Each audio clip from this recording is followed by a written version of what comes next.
Hello friends, मैं हूँ प्रिया मित्तल। आज हम चैप्टर 2 कालबोध सुरभि क्लास 7th का हिंदी अनुवाद करेंगे। ठीक है, चलिए स्टार्ट करते हैं। कहते शिष्य महोदय, रात्रि दिवसयो विभाजनम कथम भवति, मतलब दिन और रात का विभाजन कैसे होता है। गुरु, पृथ्वी गोलाकार विद्यते, मतलब पृथ्वी गोल होती है। एषा अहर्निशम केंद्रे परिभ्रमति, वो अपने ही केंद्र पर घूमती है। यदा अस्या या भागा सूर्यस्य सम्मुखे भवति तत्र सूर्यस्य किरणा पतन्ति तद दिन जायते, मतलब जब पृथ्वी सूरज के सम्मुख होती है, सामने होती है, और सूरज की किरणें उस पर पड़ती हैं, तब दिन होता है। ठीक है, यस्मिन भागे किरणा न पतन्ति तत्र अंधकार भवति रात्रिश्च जायते, जब किरणें पृथ्वी पर नहीं गिरती हैं सूरज की, तो रात होती है, अंधकार होता है और रात हो जाती है। सूर्य प्रातः पूर्वस्य दिशि उदते, सूरज सुबह के टाइम पूर्व दिशा में उगता है। सायं च पश्चिम दिशि अस्त गच्छति, और शाम को पश्चिम दिशा में अस्त होता है। एवं सूर्यस्य उदयांतर दिनस्य अस्तांतर च रात्रे ज्ञानम भवति, सूर्य का उदय होना तो दिन कहलाता है और उसका अस्त होना रात हो जाती है। दीवानी शानुसार में जना विविधा क्रिया संपादयन्ति, मतलब दिन और रात के इस अनुसार ही लोग, जो जना मतलब लोग, मतलब बहुत सारे कार्य करते हैं। दिन और रात के हिसाब से सभी कार्य किए जाते हैं। शिष्य, सप्ताहे कति दिनानि भवन्ति, मतलब सप्ताह में कितने दिन होते हैं। गुरु, सप्ताहे सप्त दिनानि भवन्ति, सप्ताह में 7 दिन होते हैं।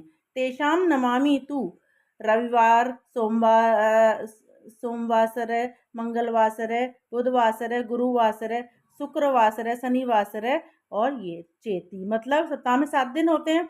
उनके नाम हैं रविवार, सोमवार, मंगलवार, बुधवार, गुरुवार, शुक्रवार, शनिवार। ठीक है, फिर शिष्य कहता है वर्षे कति मासा भवन्ति, मतलब वर्ष में कितने महीने होते हैं। गुरु, वर्षे 12 मासा भवन्ति, वर्ष में 12 महीने होते हैं। तेषाम नमामि तु, उनके नाम हैं चैत, बैसाख, ज्येष्ठ, आषाढ़, श्रावण, भाद्रपद, अश्विन, कार्तिक, मार्गशीर्ष, पौष, माघ, फाल्गुन, चैती, मतलब कौन कौन से महीने, कौन कौन से नाम है उनके महीनों के। चैत, बैसाख, जेठ, आषाढ़, सावन, भाद, अश्विन, कार्तिक, मार्गशीर्ष, पौष, माघ, फागुन आदि। ठीक है, फिर शिष्य कहता है तिथि कति भवन्ति, तिथि जो होती है वो कितनी होती हैं।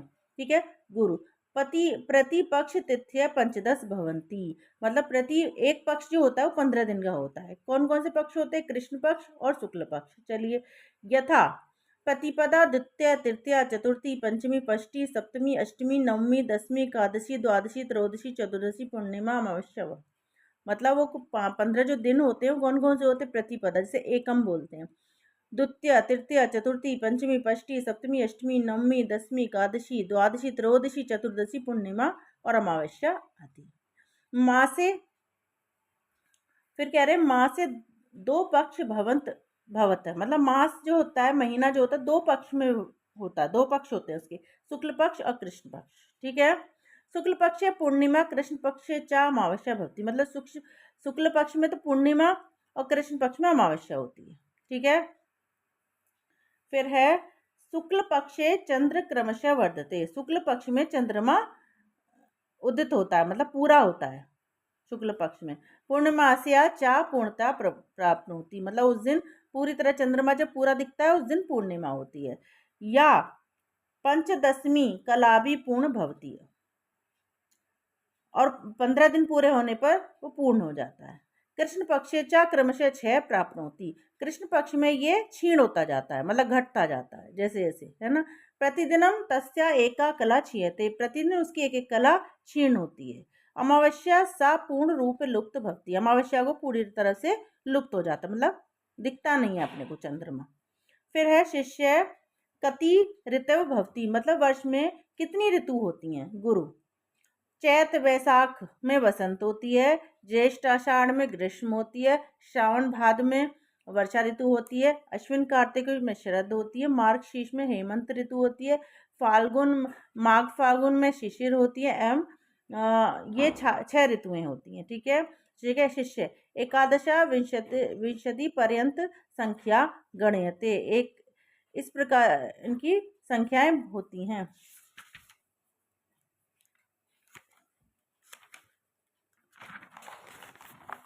फिर है आगे शिष्य आम एकादश द्वादश त्रयोदश चतुर्दश पंचदश षोडश सप्तदश अष्टादश नवदश विंशति।